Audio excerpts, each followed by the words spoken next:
ಕುವೆಂಪು ಅವರು ಶೂದ್ರ, ನೀನು ಬ್ರಾಹ್ಮಣ, ನೀನು ಅವ್ರ ಮೇಲೆ ಯಾಕೆ ಮಾಡಿದೆ ಅಂತಂದ್ರೆ, ಪ್ರಯೋಗ ಮಾಡೋದಕ್ಕೆ ಬ್ರಾಹ್ಮಣ ಶೂದ್ರ ಅಂತಿಲ್ಲ. ಕುವೆಂಪು ಒಂದು ಕೋಟೆ ಕಟ್ಕೊಂಡ್ಬಿಟ್ಟು ಇವರೆಲ್ಲ ಒಕ್ಕಲಿಗರು ಯಾರು ಅಲ್ಲಿ ಒಳಗಡೆ ಹೋಗ್ಬೇಕು ಒಂದು ಕೋಟೆಗೆ, ಇಲ್ಲ ಜವರೇಗೌಡರು ನೋಡ್ಬೇಕು, ಇಲ್ಲ ಹಾಮನಾಯಕ್ ಇರ್ಬೇಕು. ಅವ್ರು ಆ ತರ ಇರ್ಲಿಲ್ಲ. ಇದು ಈ ತರ ಆಗ್ತಾ ಇದೆ ಹೊರಗಡೆಯನ್ನು ಅರಿವು ಅವ್ರಿಗಿರ್ಲಿಲ್ಲ. ಅದು ಯೂನಿವರ್ಸಿಟಿ ಹಾಳಾಗಿದ್ದು, ಕುವೆಂಪು ಹಾಳಾಗಿದ್ದು ಇವರಿಂದಾನೆ. ಯಾರೂ ಬಿಟ್ಲೇಬಾರ್ದು, ಓದಲೇಬಾರ್ದು ಅನ್ನೋ ಹಾಗೆ. ನಾನು ಹೀಗೆ ಇರೋದು.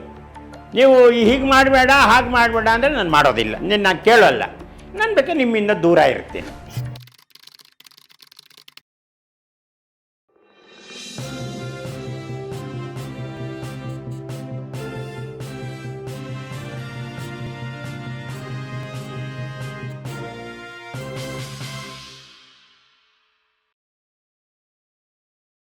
ಬಹುಶಃ ಅದು ಇಡೀ ಸಾರಸ್ವತ ಲೋಕಕ್ಕೆ, ಕನ್ನಡದ ನಾಡಿನ ನೆಲಕ್ಕೂ ಈ ಭಾಷೆ ಬಳಸ್ತಿರೋದು ಯೋಗ್ಯ ಅಂತ ಅನಿಸ್ತದೆ ನನಗೆ. ಖಂಡಿತ ಖಂಡಿತ. ಉಸಿರು ಕಟ್ಟುವ ವಾತಾವರಣ ಉಸಿರು ಕೊಟ್ಟವರು ಕುವೆಂಪು. ನನಗೆ ಅವರ ಬರವಣಿಗೆ ಓದುವ ಕಾಲಕ್ಕೆ ನಾನು ಏನಂತಂದರೆ ಮೈಸೂರಿಗೆ ಬಂದಿದ್ದೆ.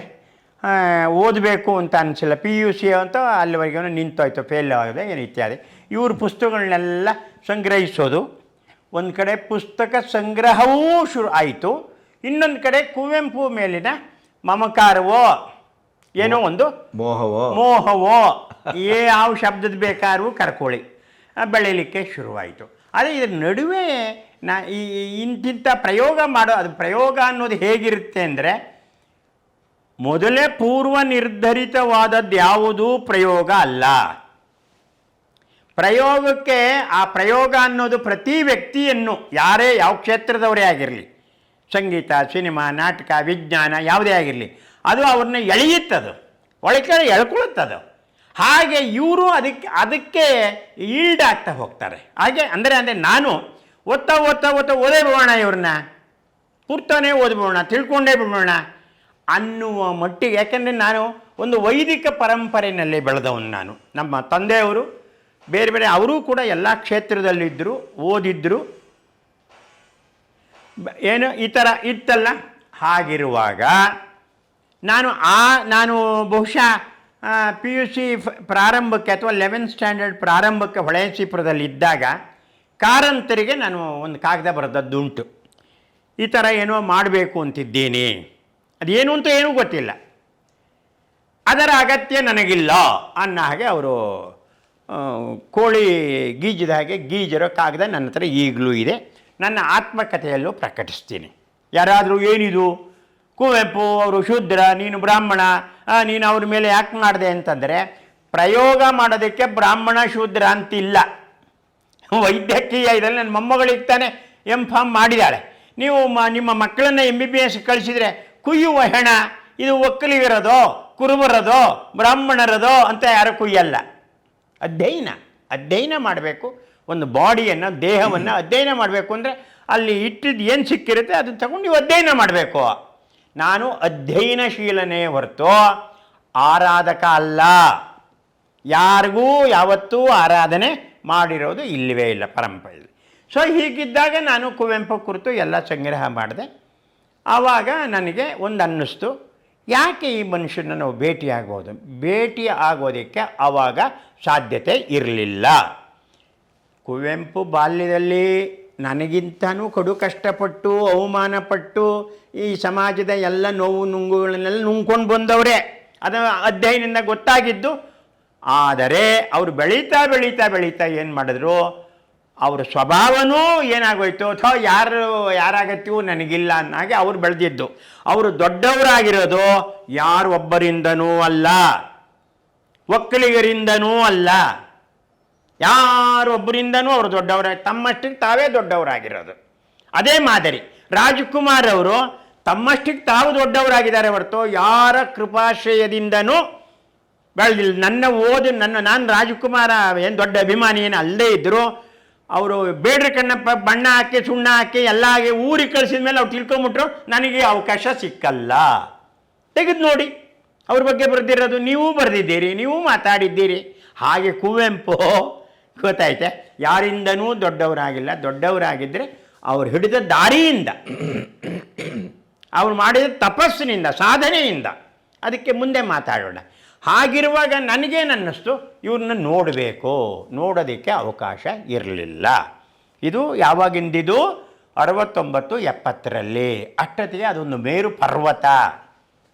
ಅಲ್ಲಿ ಹೌದು, ಯಾರನ್ನು ಸುತ್ತಲೂ ನಾನು ನೇರವಾಗಿಯೇ ಓದಿರೋದನ್ನೇ ನಾನು ಪಣವಾಗಿಟ್ಟು ಹೇಳಬೇಕು ಅಂದರೆ, ಬರಗೂರು ರಾಮಚಂದ್ರಪ್ಪ ಅವರು ಹೇಗೆ ಜೀವಮಾನ ಪರ್ಯಂತ ಕುವೆಂಪು ನೋಡಲಿಲ್ಲ ಅಂತ ಅವರ ಆತ್ಮಕಥೆಯಲ್ಲಿ ಕೊರಗಿದ್ದಾರೋ, ಅವರು ಒಬ್ಬರೇ ಅಲ್ಲ. ಸಾಕ್ಷಾತ್ DVG ಅವರ ಮಗ, ಜಗತ್ತು ಕಂಡ ಮಹಾನ್ ವಿಜ್ಞಾನಿ, ಸಸ್ಯ ವಿಜ್ಞಾನಿ BGL ಸ್ವಾಮಿಯವರಿಗೂ ಕೂಡ ಕುವೆಂಪು ನೋಡಬೇಕು. ಒಂದೇ ಎಷ್ಟು ಚೆನ್ನಾಗಿ ಬರೀತಾರೆ. ಕುವೆಂಪು ನೋಡಿ ಮಾತಾಡೋದಲ್ಲ, ಅವ್ರ ಕಾಲಿಗೆ ನಮಸ್ಕಾರ ಮಾಡ್ಕೊಂಬಿಡ್ಬೇಕು ಅನ್ನುವ ಭಾವನೆಯನ್ನು BGL ಸ್ವಾಮಿ ದಾಖಲು ಮಾಡಿದ್ದಾರೆ ಸ್ವಾಮಿಯಾನ ಅನ್ನೋ ಪುಸ್ತಕದಲ್ಲಿ. ಆದರೆ ಅವ್ರು ನಂಬಿದ್ಯಾರನ್ನ ಅಂದರೆ ಹಾಮಾನಾಯಕರನ್ನ, ಕೋಟೆಯ ಕಾವಲುಗಾರನ್ನ. ಕುವೆಂಪುಗೆ ಒಂದು ಕೋಟೆ ಕಟ್ಕೊಂಡ್ಬಿಟ್ಟು ಇವರೆಲ್ಲ ಒಕ್ಕಲಿಗರು ಯಾರು ಅಲ್ಲಿ ಒಳಗಡೆ ಹೋಗಬೇಕು ಅಂದ್ರೆ ಕೋಟೆಗೆ ಇಲ್ಲ ಜವರೇಗೌಡರು ನೋಡಬೇಕು, ಇಲ್ಲ ಹಾಮಾನಾಯಕರು ಬೇಕು. ಅವ್ರು ಆ ಥರ ಇರಲಿಲ್ಲ. ಇದು ಈ ಥರ ಆಗ್ತಾ ಇದೆ ಹೊರಗಡೆ ಅನ್ನೋ ಅರಿವು ಅವ್ರಿಗಿರಲಿಲ್ಲ. ಅವ್ರಿಗೆ ಹೊರಗಡೆಯ ಅರಿವು ಬೇಕಾಗಿಯೂ ಖಂಡಿತ ಇಲ್ಲ. ನೀವು ನಾನು ಮತ್ತೆ ಮತ್ತೆ ಎಳಿತೀನಿ ಅಂತ ತಿಳ್ಕೋಬೇಡಿ. ರಾಜ್ಕುಮಾರ್ಗೂ ಇದೇ ಸ್ಥಿತಿ ಇರಲಿಲ್ವಾ? ಹೌದೌದು. ನೀವು ಅವ್ರ ಹತ್ರ ಹೋದಾಗ, ನಾನು ಬರ್ದಿದ್ದೀರಿ, ನೀವು ಅವ್ರ ಹತ್ರ ಹೋದಾಗ ಪಾರ್ವತಮ್ಮ ಇದ್ದಾಗ ಒಂಥರ ಮಾತಾಡೋರವರು, ಪಾರ್ವತಮ್ಮ ಇಲ್ಲದೆ ಇದ್ದಾಗ ಒಂಥರ ಮಾತಾಡೋರು. ಆಮೇಲೆ ಇಲ್ಲಿ ನಾನು ಆಕೆನ ಕೀಳ್ಗರೀತಾ ಇಲ್ಲ. ಆದರೆ ಅವ್ರು ಒಬ್ಬರೇ ನಿಮಗೆ ಸಿಕ್ಬಿಟ್ರೆ ಅಯ್ಯೋ ಸ್ವರ್ಗ. ಅದು ನನ್ನ 10 ವರ್ಷದ ಒಂದು ಭಾಗ್ಯ. ಅದು ಹಾಗೆ ಕುವೆಂಪುನು ಹಾಗೆ. ನಿಮಗೆ ಕೈಗೆ ಸಿಕ್ಬಿಟ್ರೆ ಅದು ಬೆಣ್ಣೆ. ಅಯ್ಯೋ ಮುಗಿದು ಹೋಯ್ತದು. ನಾನು ಅದು ಅನುಭವಿಸಿರೋರು ನಾನೇ. ನನ್ನ ಹಾಗೆ ಅನುಭವಿಸಿರೋರು ಯಾರೂ ಇಲ್ಲ.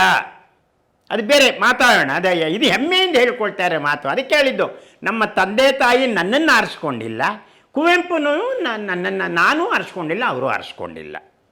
ಹೀಗೆ ಬೆಳೀತಾ ಇದ್ದಾಗ ನನಗನ್ನಿಸ್ತು, ಹೇಗೂ ಹಳ್ಳಿನಲ್ಲಿದ್ದೀನಿ, ಇವ್ರ ಹೆಸರಿನಲ್ಲಿ ನಾನು ಹೇಗೆ ಅಧ್ಯಯನ ಮಾಡಿದ್ದೀನೋ, ಏನು ತಿಳ್ಕೊಂಡಿದ್ದೀನೋ ಹಾಗೆ ನಮ್ಮ ಹಳ್ಳಿಯ ಜನಗಳಿಗೆ ಬರೀ ಬಂದವ್ರಿಗೆ ಹೇಳೋದಕ್ಕಿಂತ ಒಂದು ಸಭೆ ಮಾಡೋಣ, ಒಂದು ಕಾರ್ಯಕ್ರಮ ಮಾಡೋಣ ಅಂಥೇಳಿ 72 ಇರಬಹುದು, ವಿಭೂತಿ ಪೂಜೆ ಅಂತ ಹೆಸರಿಟ್ಟದಕ್ಕೆ.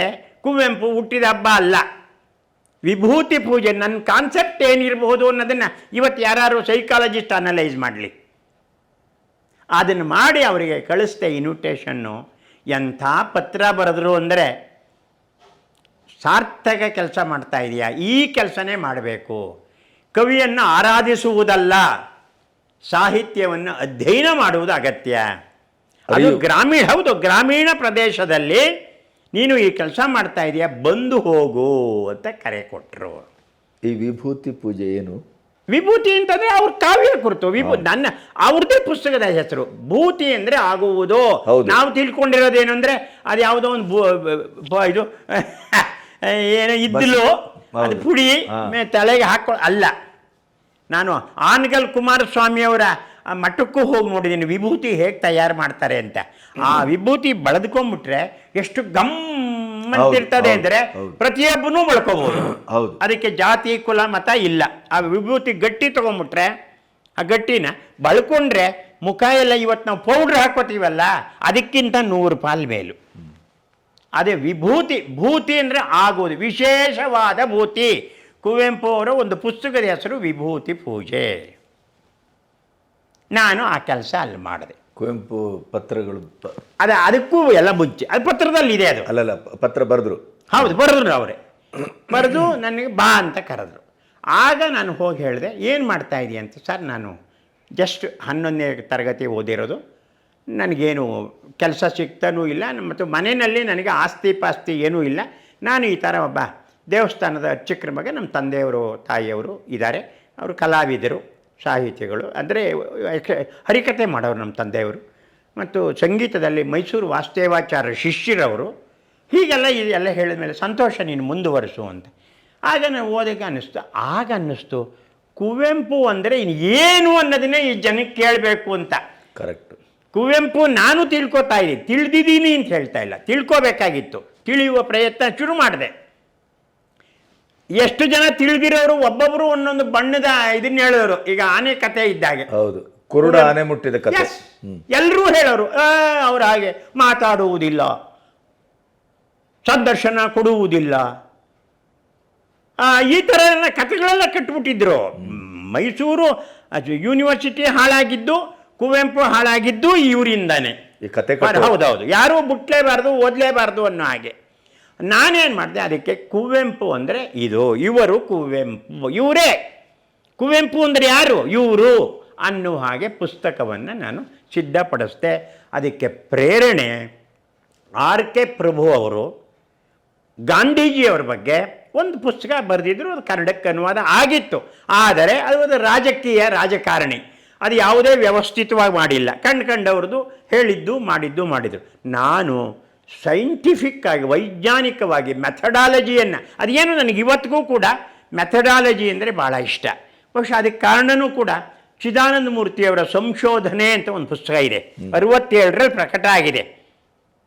ಅದನ್ನು ನಾನು ಭಾಳ ಇವತ್ತಿಗೂ ಕೂಡ, ನನ್ನ ಭಗವದ್ಗೀತೆ ಯಾವುದಯ್ಯ ಅಂದರೆ ಅದನ್ನು ಪಾಲಿಸ್ಲೇ ಇಲ್ಲ ಚಿದಾನಂದ ಮೂರ್ತಿ ಅನ್ನೋದು ಬೇರೆ ವಿಷಯ. ನೀವು ಚಿದಾನಂದ ಮೂರ್ತಿ ಬಗ್ಗೆ ಕೇಳಿದ್ರೆ ಹೇಳ್ತೀನಿ, ಬರೆದ್ರೆ ಹೊರತು ಅವರು ಬದುಕಲಿಲ್ಲ, ಅವರು ಅದನ್ನು ಪಾಲಿಸಲಿಲ್ಲ. ಆದರೆ ನಾನು ಅಲ್ಲಿರುವ ಅಕ್ಷರವನ್ನು ಜೀವನದಲ್ಲಿ ಪಾಲಿಸಿದ್ದೀನಿ. ಒಬ್ಬ MPhil ಮಾಡುವ, ಒಬ್ಬ PhD ಮಾಡುವ, ಒಬ್ಬ ಡಿಲಿಟ್ ಮಾಡುವ ವ್ಯಕ್ತಿ ಆ ಸಂಶೋಧನೆ ಮಾಡುವುದು ಹೇಗೆ ಅನ್ನೋದಕ್ಕೆ ಚಿದಾನಂದ ಮೂರ್ತಿಯವರ ಪುಸ್ತಕ, ಭಗವದ್ಗೀತೆ, ಬೈಬಲ್, ಕುರಾನ್ ಅಂತ ಹೇಳ್ತೀನಿ ನಾನು, ಅದನ್ನು ನಾನು ತೆಲುಗಿಗೆ ಅನುವಾದ ಮಾಡಿದ್ದೇನೆ. ಅಷ್ಟು ನನ್ನ ಮೇಲೆ ಪ್ರಭಾವ ಬೀರಿತ್ತ ಕೃತಿ. ಅದರ ಪ್ರಕಾರ ನಾನು ಇವರು ಕುವೆಂಪು ಅನ್ನೋದನ್ನು ಮೆಥಡಾಲಜಿ ಆಧಾರದ ಮೇಲೆ ನಾನು ಮಾಡಿರುವ ಎಲ್ಲ ವರ್ಕು, ಯಾರೋ ಹೇಳ್ತಾರೆ, ಅವ್ರ ಹೆಸರು ಹೇಳಿದ್ರು ತಪ್ಪಿಲ್ಲ, ಯಾಕಂದರೆ ಈಗ ಅವ್ರು ಕಂಡ್ರೆ ನನಗೆ ಅಷ್ಟು ಒಳ್ಳೆಯ ಅಭಿಪ್ರಾಯ ಇಲ್ಲ, ಅದು ಮುಂದೆ ಬರುತ್ತೆ. HS ರಾಘವೇಂದ್ರ ಹೇಳಿದರು, ನೀವು ಅಕಾಡೆಮಿಕ್ ಪೀಪಲ್ಸನ್ನು ಬೈತೀರಿ, ಆದರೆ ನೀವು ಮಾಡಿರೋದೆಲ್ಲ ಅಕಾಡೆಮಿಕ್ ವರ್ಕ್ಸೇ.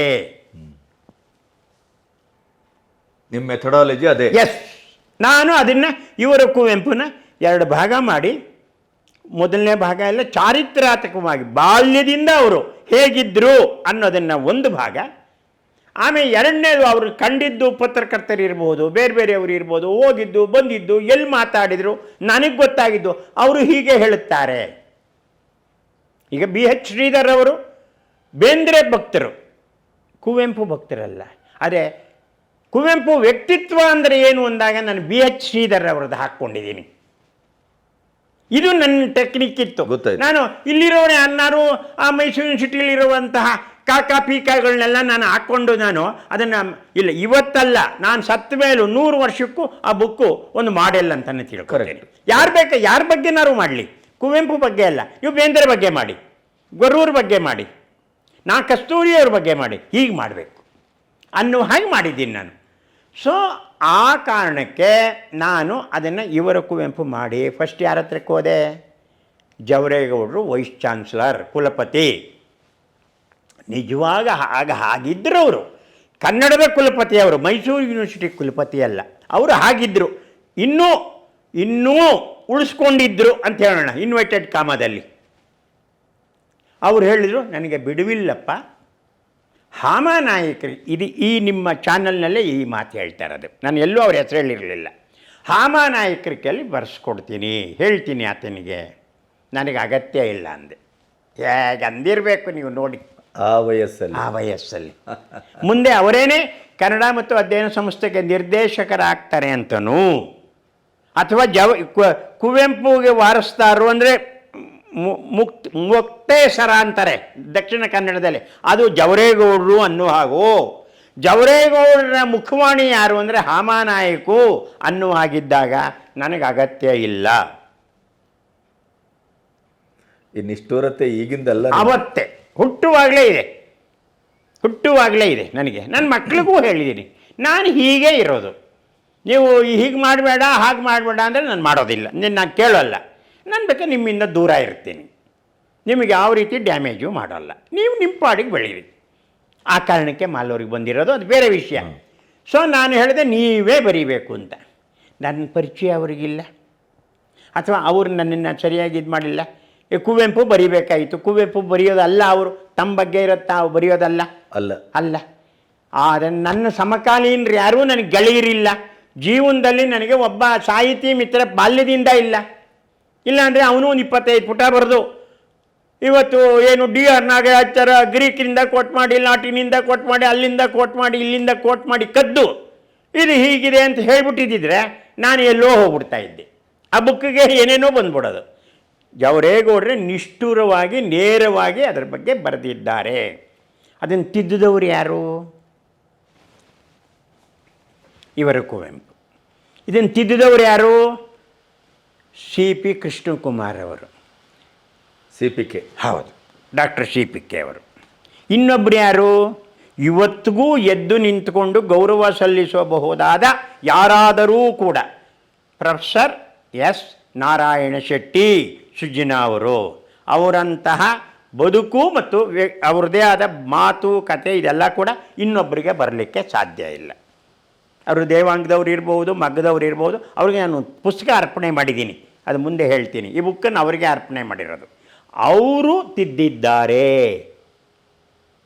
ಸಾಮಾನ್ಯವಾದ ಕೆಲಸ ಮಾಡಿಲ್ಲ ನಾನು. ಸುಮ್ಮನೆ ಬರೆದ್ಬಿಟ್ಟು ತಗೊಂಡೋಗ್ಬಿಟ್ಟು ಪ್ರೆಸ್ಸಿಗೆ ಕೊಟ್ಬಿಟ್ಟು ಕುಣಿದು ಕುಪ್ಪಳಿಸ್ತವನಲ್ಲ. ಹಾಚ್ ಪಾಚ್ ವರ್ಕ್ ಅಲ್ಲ. CPK ತಿದ್ದಿದ್ದಾರೆ. ನಾರಾಯಣ್ ಸುಜ್ಜಿನಾ ಅವರು ಅದನ್ನು ಆಮೇಲೆ 2ನೇ ಸಲ ತಿದ್ದು ಇದು ಇರಬೇಕು ಇದು ಬೇಡ ಅಂತ ತೆಗೆದಿದ್ದಾರೆ. 3ನೇದು ಕುವೆಂಪು ಅವರೇ ಓದಿದ್ದಾರೆ. ಒಂದೊಂದು ಪುಟವನ್ನು ಓದಿದ್ದಾರೆ. ಇದು ಬಹಳ ಮುಖ್ಯ. ಹೌದು, ಆ ಪುಣ್ಯ ನನಗಿತ್ತು. ನಾನು ಯಾವುದೋ ಅನಧಿಕೃತವಾಗಿ ಬೇಕು ಅಂತ ಬರೆದಿಲ್ಲ. ಇವತ್ತು ಕೂತ್ಕೊಂಡು ನಾನು ಇವಾಗ ಹೇಗೆ ಮಾತಾಡ್ತಾ ಇದ್ದೀನೋ ಹಾಗೆ ಬರಿತೀನಿ. ಒಂದು ಸಲ ಹಲಗೆ ಬಳಪವ ಹಿಡಿಯದೊಂದಗ್ಗಳಿಕೆ, ಕುಮಾರವ್ಯಾಸನ ಮಾತು. ಹಲಗೆ ಬಳಪವ ಹಿಡಿಯದೊಂದಗ್ಗಳಿಕೆ, ಪರರೊಡ್ಡವದ ಕೊಳ್ಳದೊಂದಗ್ಗಳಿಕೆ. ಯಾರು ಹಾಗಿರ್ಬೇಕಾಗಿತ್ತು ಹೀಗಿರ್ಬೇಕಾಗಿತ್ತು ಅಂತ ನಾನು ಕೇಳೋದಿಲ್ಲ. ಸ್ವರ್ಗದಲ್ಲಿ ಮುಗಿದಾಯ್ತು. ಯಾಕೆಂದರೆ ಸ್ವತಃ ಕುವೆಂಪು ಅವರೇ. ಹೌದು. ಆದ್ದರಿಂದ CPK ಅವರು ಬ್ಲರ್ಬ್ ಬರೆದಿದ್ದಾರೆ. ಇಂಥದ್ದು ಇಲ್ಲವೇ ಇಲ್ಲ ನೋಡಿ. ದೊಡ್ಡವರ ದೊಡ್ಡತನ ಸಣ್ಣ ಸಂಗತಿಗಳಲ್ಲೂ ವ್ಯಕ್ತವಾಗುತ್ತದೆ ಎಂಬ ಸತ್ಯವನ್ನು ಮಹಾಕವಿ ಕುವೆಂಪು ಅವರಿಗೆ ಸಂಬಂಧಿಸಿದಂತೆ ವಿಪುಲ ಸಾಕ್ಷ್ಯಗಳ ಮೂಲಕ ಸರಸವಾಗಿ ಸಾರುವ ಕೃತಿ ಇವರು ಕುವೆಂಪು. ಕನ್ನಡದಲ್ಲಿ ಕನ್ನಡದ ಹಿರಿಯರೊಬ್ಬರನ್ನು ಕುರಿತು ಈ ಬಗೆಯ ಮತ್ತು ಈ ಪ್ರಮಾಣದ ಸಂಗ್ರಹ ಒಂದು ಬರುತ್ತಿರುವುದು ಇದೇ ಮೊದಲು. ನಾನು ಮಾಡಿರುವ ಎಲ್ಲ ಕೆಲಸವೂ ಇದೇ ಮೊದಲು. ಪ್ರಪ್ರಥಮ. ಅದಕ್ಕೆ ಮುಂದೆ ಬರೀತಾರೆ ನೋಡಿ. ಈ ಕೆಲಸ ಶ್ರೀ ಹರಿಹರ ಪ್ರಿಯ ಅವರಿಗಾಗಿ ಕಾಯುತ್ತಿತ್ತು. Very good. ಇದು ಇದು ಇದು ಪಾಯಿಂಟ್. ಇದು CPK.